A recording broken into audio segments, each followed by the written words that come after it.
Hi guys. So my name is Guadalupe Salinas. It's been a cool honor being with you guys in this class. Kind of something new for me as I'm a psychology student and don't normally delve in the scholarly side of film.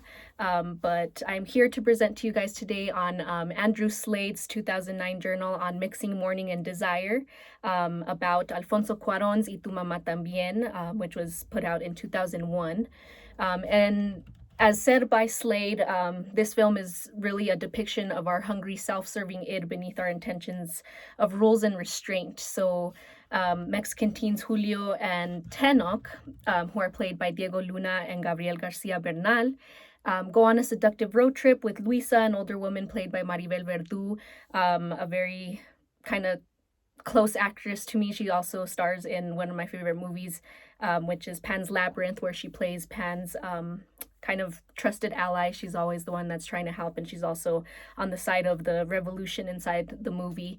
And I also love Guillermo del Toro, so kind of learning about Cuarón was also a really cool experience for me. So I'm experiencing along with the characters. So the movie is a slow rising story that symbolizes the increasingly uncomfortable situations that teenage adolescents are presented with, or in other words, kind of like their coming of age story, going from boys to men. They're the charolistas. That's the way that they refer to themselves, or astro cowboys, as Slade says. And Diego and Bernal have a really good way of kind of depicting that just all unfiltered, raw kind of realism that both Cuaron tries to, depict with his characters. So, they're just kind of up to no good, trying to find female companionship, get laid for different type of reference.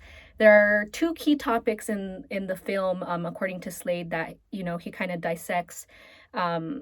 So this idea of mourning and desire and mixing the both, so that mourning is the desire, which was kind of just a weird aspect whenever I first started reading into this. But he just says that while explaining how it connects to death, the feminine, masculinity, and also queer anxiety, which we're starting to see, a lot, even just in the beginning of the film.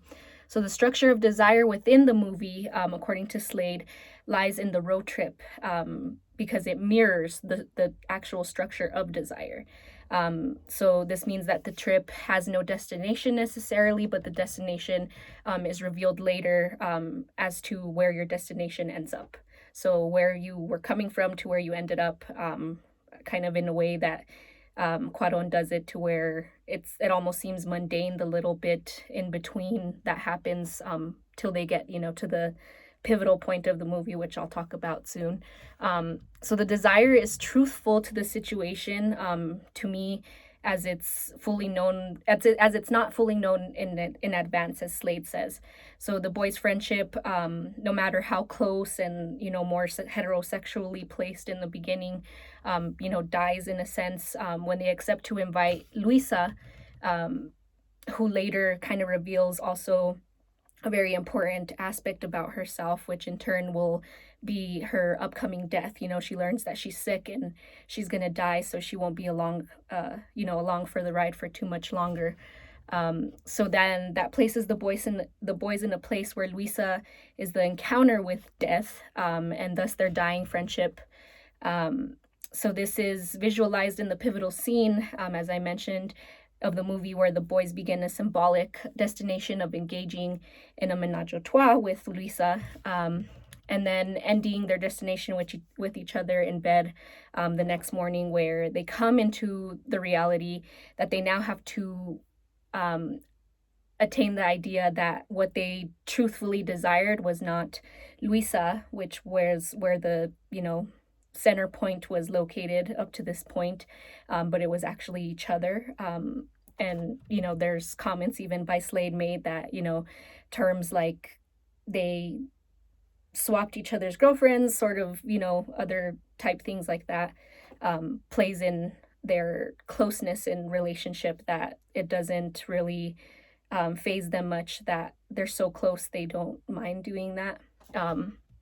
So the desire, how I said, is placed toward Luisa, but the unknown truth is that the boys wanted each other all along.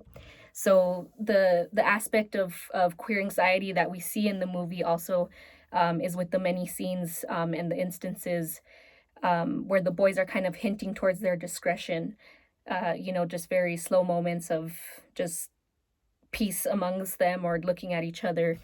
So the loss and the connection between death and this desire is that um, the loss is both in their friendship when they encounter death in the form of Luisa, and then thus killing their masculinity when accepting the feminine, which is both being um, seduced by Luisa and when their desire is revealed to them, and also in turn to us. So once the desire is revealed both to themselves and us, the audience, we no longer see the boys for who they are in the start of the film.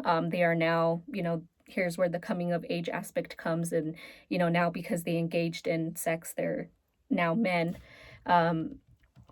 So this movie kind of just has a very raw and realness that kind of draws you into even just putting yourself into their perspective. Even me being a female and thinking of it as like, if I were to have a best friend and having that sort of I guess you think about that like love for people that it doesn't necessarily mean a certain sexual connotation, but I kind of saw how this could be connected to that, to where that's learned afterwards. But to finish off, as Slade says, Y Tu Mamá También is one of the most prolific films of its time, because it's perhaps one of the films that appeals to both possibilities rather than finalities. So thank you.